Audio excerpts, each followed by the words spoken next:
माननीय मुख्यमंत्री महोदय।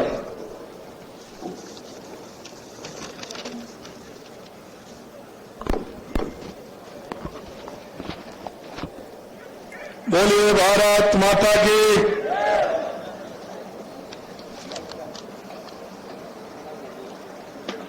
भाई ये खंडेला की आवाज है क्या? हाँ बताइए, खंडेला की आवाज है क्या? बोलिए भारत माता की, भारत माता की, भारत माता की। आज के इस खंडेला विधानसभा के कार्यक्रम में मंच पर विराजमान कैबिनेट में मेरे साथी और आपके अपने ही यूडीएच मंत्री श्रीमान जावर सिंह जी खर्रा साहब,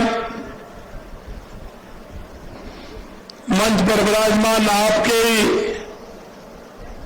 अपने युवा मेहनती कर्मशील विधायक श्री सुभाष मील जी, माननीय विधायक विराटनगर सम्मानीय कुलदीप धनखड़ जी, स्वामी सुबेदानंद जी पूर्व सांसद, प्रदेश के उपाध्यक्ष मुकेश दादी जी, महामंत्री सरवण बगड़ी जी, प्रवक्ता लक्ष्मीकांत भारद्वाज जी, सीकर के जिलाध्यक्ष मनोज भाटर जी, चेयरमैन रींगस नगर पालिका हरिशंकर जी निधारवाल, उपाध्यक्ष रींगस नगर पालिका अमित शर्मा जी, पूर्व पंचायत समिति खंडेला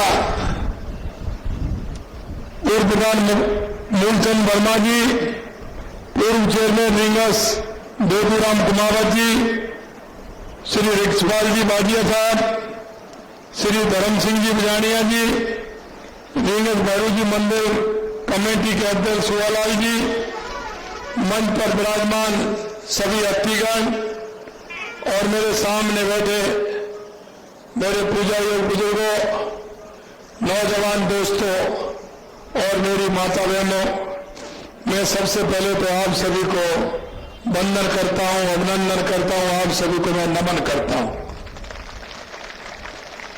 कि मैं सौभाग्यशाली हूं कि आज मुझे आप सभी के एक साथ दर्शन का लाभ मिला है, क्योंकि मैं शेखावाटी के लोगों की ताकत जानता हूं।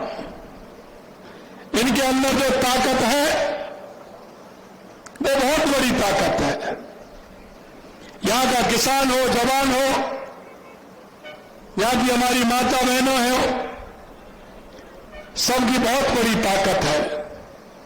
और वो ताकत मैं इसलिए कहना चाहता हूं कि हमारी सरकार ने आते ही आरसीबी की योजना को लेकर के हमारे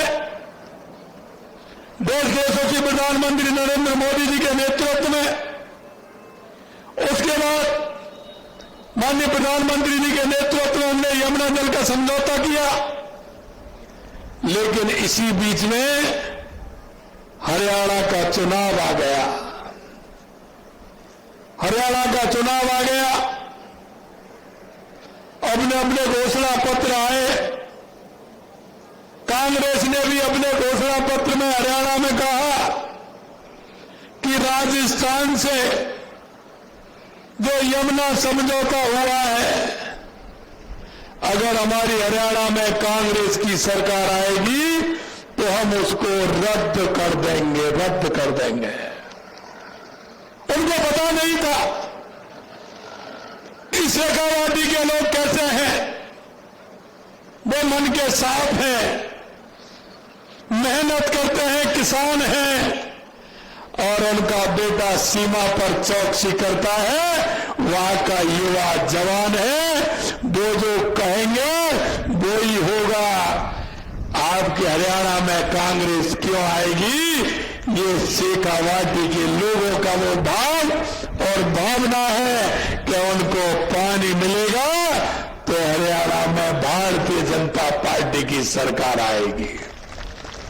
इसलिए मैं आपको नमन करता हूं कि आपकी वो ताकत और उस ताकत के कारण ही मैंने जब उनका घोषणा पत्र देखा और मैं हरियाणा के चुनाव में गया तो मैंने कहा कि ये समझौता तुम जब ही तो रद्द करोगे जब हरियाणा में आओगे। अरे जब आओगे ही नहीं तो तुम पानी को किसी कीमत पर नहीं रोक पाओगे। ये शेखावाटी को हरियाणा का से यमुना का पानी मिल करके रहेगा, मिल करके रहेगा, मिल करके रहेगा। और इसलिए मैं भाई बहनों कहना चाहता हूं कि चुनाव के बाद तुरंत ही राजस्थान और हरियाणा ने मिलकर के टास्क फोर्स का गठन किया, जिससे वो टास्क फोर्स उसका पूरी तरह से डीपीआर बना सके और वो डीपीआर का काम बड़ी तेजी के साथ चल रहा है। ये मैं आपको बताने के लिए आपके बीच में आया हूं। मुझे बड़ा अफसोस होता है कि शेखावाटी के लोग कांग्रेस में प्रदेश में भी मंत्री रहे हैं और देश में भी मंत्री रहे हैं, लेकिन उन्होंने चुनाव के समय में यमुना समझौते की बात की है। कभी मन से शेखावाटी के लोगों को यमुना का पानी दिलाने का कभी उन्होंने प्रयास नहीं किया। मेरे भाई और बहनों, मैं आपको यही विश्वास दिलाना चाहता हूं कि हमने जो कहा है वो हम करके दिखाएंगे, क्योंकि हम किसान की पीड़ा को अच्छी तरह से जानते हैं। हमारी सरकार जब 16 महीने पहले आई थी, हमने राजस्थान का नक्शा देखा। हमने कहा राजस्थान में सबसे पहले आवश्यकता किस बात की है, हम पहले वो काम करेंगे।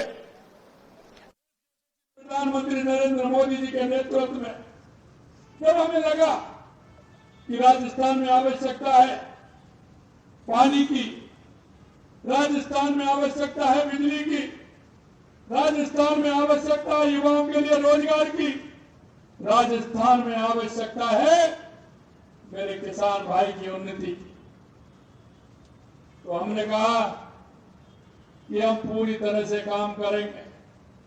हमने युवाओं के लिए काम किया, हमने मजदूरों के लिए काम किया, माता बहनों के लिए काम किया, किसानों के लिए भी काम किया।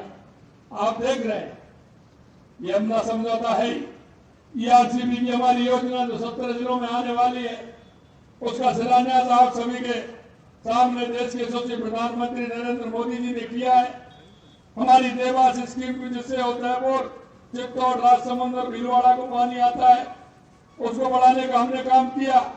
हमारी इंदिरा गांधी नहर गंग नहर जिससे हनुमानगढ़, गंगानगर, बीकानेर, जैसलमेर, नागौर, जोधपुर के लिए, बाड़मेर के लिए पानी जाता है, उसके लिए दशा सुधारने के लिए हमने 3400 करोड़ रुपए हमारे बजट में दिए हैं।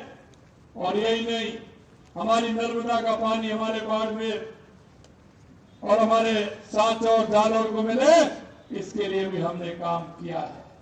मैं आपको कहना चाहता कि राजस्थान की पहली समस्या पानी थी। उस पानी की समस्या को देखते हुए हमने पूरे राजस्थान का मैप बनाया और उसके आधार पर हम काम कर रहे हैं। और उसी के आधार पर हम काम किया है तो बिजली के क्षेत्र में भी सबसे पहले 2,24,000 करोड़ रुपए के केंद्र के सहयोग से हमने एमओयू किया। और उसमें मैं कहना चाहता हूं, हमने वायदा किया है किसान से कि 2027 में हम किसान को दिन में बिजली देने का काम करेंगे, दिन में बिजली देने का काम करेंगे।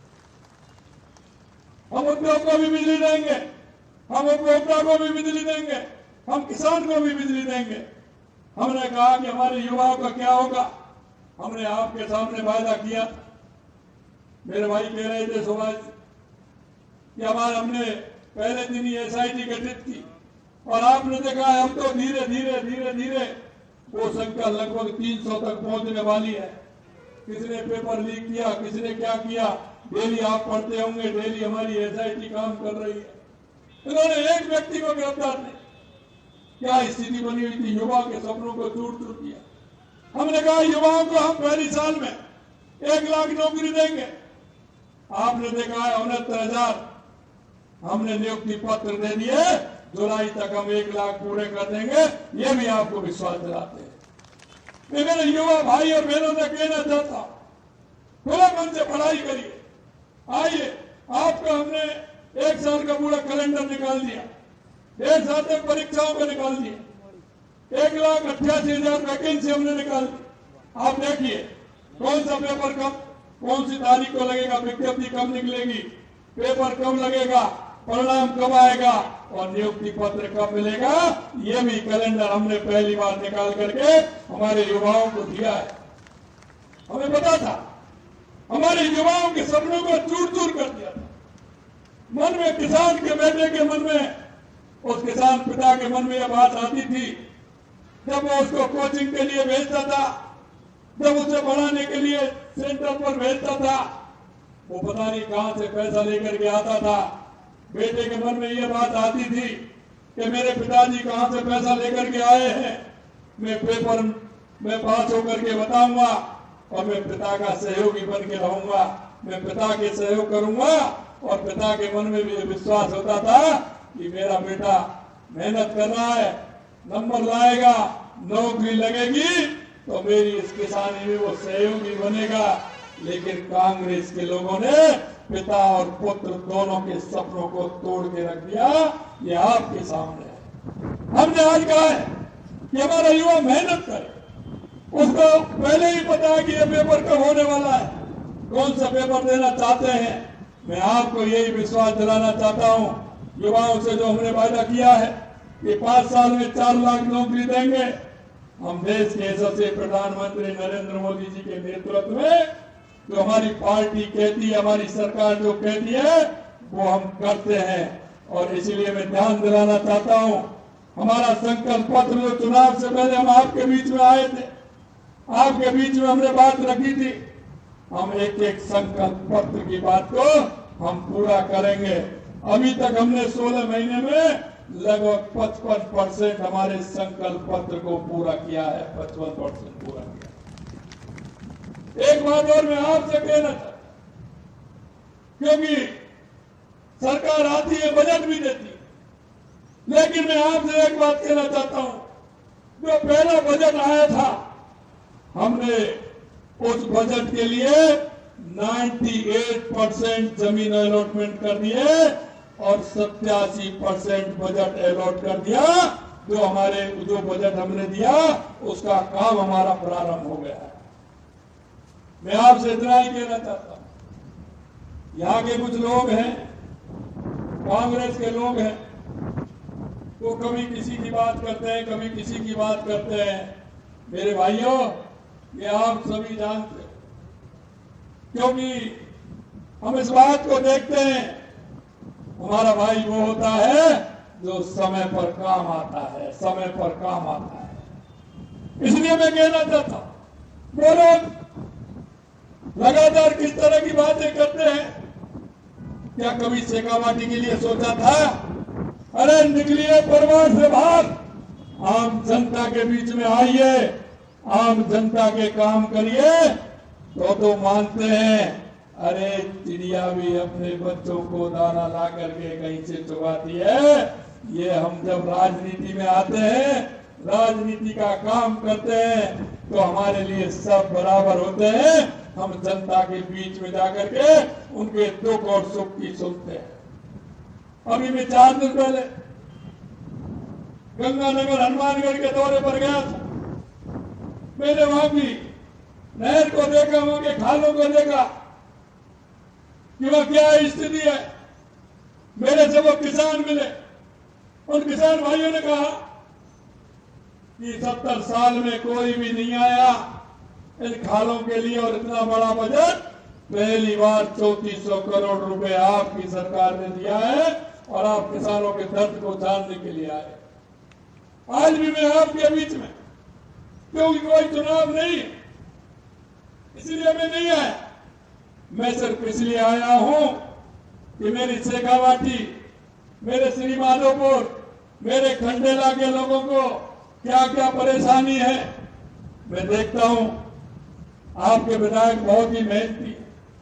विधानसभा में जब भी मेरे पास आते हैं तो कहते हैं कि मैं तो मुख्यमंत्री जी आपसे मिलने के लिए आ रहा हूं, लेकिन बहुत मेहनती आदमी होता है, होशियार आदमी होता है, उसकी पहचान यही होती है। लेकिन जब मिलने आते हैं और कहते हैं वैसे मिलने आ रहा हूं, 4-6 पेपर लेकर के आते हैं कि साहब मेरा ये भी काम हो, मेरा ये भी काम हो। और विधानसभा में आपने सुना होगा किस तरह से विधानसभा में अपनी बात रखी और उन विरोधियों को करारा जवाब भी दिया। और मैं आपसे कहना चाहता हूं कि इस खंडेला विधानसभा में लगभग 200 करोड़ रुपए से ऊपर के काम विधानसभा के अंदर दिए। 200 करोड़ रुपए मेरे जगामेर के महाविद्यालय नहीं, महाविद्यालय मेरी बड़ी मांग है, महाविद्यालय तो खोलना ही है। आपके यहाँ महाविद्यालय भी हो गया। आपने देखा विद्यालयों के लिए मरम्मत के लिए बनाने के लिए पैसा चाहिए, वो भी दिया।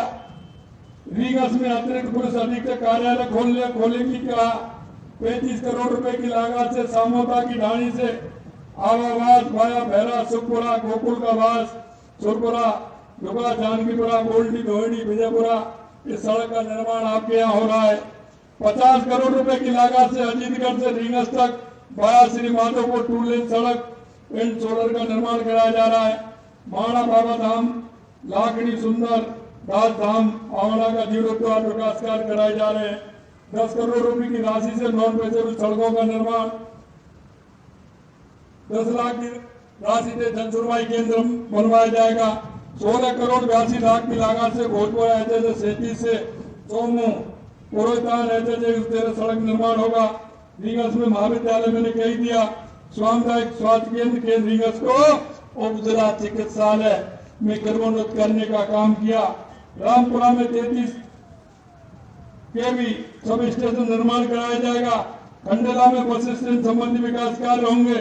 भोजपुर ब्रह्मसिंहपुरा में पशु चिकित्सालय होंगे।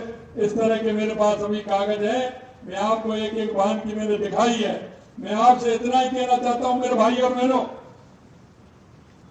कि हमारे प्रदेश के विकास के लिए और देश के विकास के लिए हमारे देश के यशस्वी प्रधानमंत्री नरेंद्र मोदी जी कहते हैं कि हमारा राजस्थान विकसित होगा तो हमारा देश विकसित होगा। हम उन बुनियादी ढांचों को लेकर के, क्योंकि हम 4 जातियों को लेकर के चलते हैं, हमारा किसान, हमारा युवा, हमारी महिला, हमारा गरीब, उस गरीब को लेकर के चलेंगे, उस अंत्योदय की परिकल्पना को लेकर के चलेंगे। हमारे एससी और एसटी के भाई हैं, हम उनको साथ लेकर के चलेंगे। हम उनके यहाँ विकास के कार्य हमारे होंगे तो निश्चित रूप से हमारा देश एक विकसित देश बनेगा। देश के यशस्वी प्रधानमंत्री नरेंद्र मोदी जी के नेतृत्व में हमारा राजस्थान विकसित हो, हमारा देश विकसित हो। इसके लिए आपसे मैं इतना ही निवेदन करना चाहता हूँ कि हमारी केंद्र की और राज्य सरकार की योजना, बहुत सारी हमारी योजनाएं, इन योजनाओं का लाभ हम जनता तक पहुंचा सकते हैं। आपसे मैं इतना ही कहना चाहता हूं, आपके पड़ोस में, आपके गांव में, आपके मोहल्ले में कोई ऐसा व्यक्ति रहता हो जिसको आवश्यकता है, जो ऐसा व्यक्ति रहता हो जो योजनाओं से उसका भला हो सकता है, आपसे इतना ही निवेदन है, चाहे हमारी बूढ़ी माँ हो, चाहे हमारा विकलांग भाई हो, विकलांग बहन हो, हमारी बहन हो, हमारे युवा हो जो रोजगार की तलाश में हो, मैं आपसे इतना ही कहूंगा कि हमारी केंद्र राज्य सरकार की योजनाओं का पूरा लाभ लें और उस लाभ लेते हुए हमारे गांव को विकसित बनाएं, हमारी तहसील को विकसित बनाएं, हमारे जिले को विकसित बनाएं, हमारे राजस्थान को विकसित बनाएं, हमारे देश को विकसित बनाएं। आप सभी से मेरी यही अपेक्षा, क्योंकि दिए तले अंधेरा रहता है, कभी हम देख नहीं पाते, इसलिए हम उनको देखते हुए हमको किसकी आवश्यकता है इस बात का हम जरूर ध्यान रखें और ऐसे भाइयों को हमारी योजनाओं का लाभ दिलाएं। अंत में मैं आपसे इतना ही कहूंगा कि आप सब लोग हमारे इस विजन में जुड़ेंगे और हमने जो कहा है वो हमारी सरकार करके दिखाएगी। इतना ही मुझे आप सभी से निवेदन करना है। आप सभी लोग इतनी बड़ी संख्या में और इस टेम्परेचर में आप सभी आए हैं, आप सभी को दिल की गहराइयों से मैं बहुत बहुत धन्यवाद और साधुवाद देना चाहता हूं। इतनी बड़ी संख्या में हमारी माता बहनें आई हैं, आप सभी को मैं प्रणाम करना चाहता हूं। आप सभी को बहुत बहुत धन्यवाद। जय हिंद, जय भारत, जय राजस्थान।